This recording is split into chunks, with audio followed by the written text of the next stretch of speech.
চড়ুই পাখিটি গরমের কারণে খুবই অসুস্থ হয়ে গিয়েছে। এই দেশের মধ্যে এখন বর্তমানে ৪৬ থেকে ৪৯ ডিগ্রি পর্যন্ত রোদের তাপ আমার গ্লাক্সের সামনে এসে পড়েছে। আমি অফিস থেকে বের হয়ে এটাকে হাতে নিলাম, নিয়ে আমার অফিস কক্ষে নিয়ে তাকে পানি ঢালতে শুরু করলাম।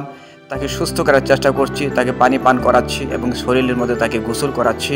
আপনারা সকলেই জানেন যে বাহিরের দেশের মধ্যে রোদের তাপটা বেশি, গরম বেশি, বিশেষ করে পশু পাখিদের জন্য খুবই কষ্ট এবং পীড়াদায়ক এই বর্তমান সময়টা চলতেছে।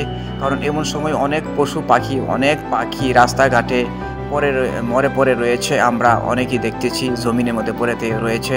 দেখেন, এটাকে আমি এখন সুস্থ করার চেষ্টা করতেছি ভাই। যারা পশু পাখিদেরকে ভালোবাসেন, মাখলুকাতকে সেবা করতে ভালোবাসেন, তারা এটার কষ্টটা বুঝবেন। অনেকে কিন্তু পশু পাখিকে কষ্ট দিয়ে থাকেন, এগুলো খুবই লজ্জাজনক। আমরা মানুষ হিসাবে প্রত্যেক প্রাণীদের প্রতি দয়া করা আল্লাহ রাসূলের সুন্নাত। আর রাসূল সাল্লাল্লাহু আলাইহি ওয়াসাল্লাম বলেছেন যে প্রাণীদের প্রতি দয়া করে না, আল্লাহ তার প্রতি দয়া করে না। আর যারা মানব সেবায়, মাখলুকাতের সেবায় নিয়োজিত থাকে, আমার আল্লাহ তাদের প্রতি দয়া করেন এবং পরকালে তাদেরকে অবশ্যই সহজ রাস্তায় জান্নাতে প্রবেশ করবেন। সুবহানাল্লাহ।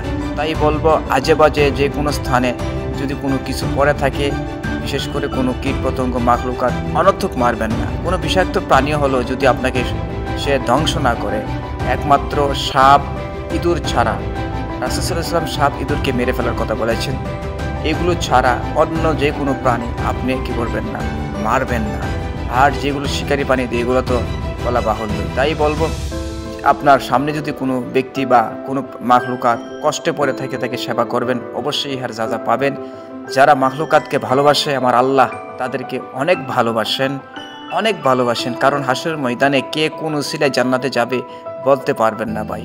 একটা মহিলা একটা বিড়ালকে কষ্ট দেওয়ার কারণে জাহান্নামে গিয়েছে, আর একটা জেনাকার মহিলা একটা কুকুরকে পানি পান করার কারণে সে জান্নাতে গিয়েছে। তাই বলবো, এটার জন্য দোয়া করবেন। আর যদি এই ভিডিওটা দেখে আপনাদের কারো উপকার আসে, প্রাণীদেরকে ভালোবাসেন, অবশ্যই লাইক, শেয়ার, কমেন্ট করবেন। আজকের মতো এখানে।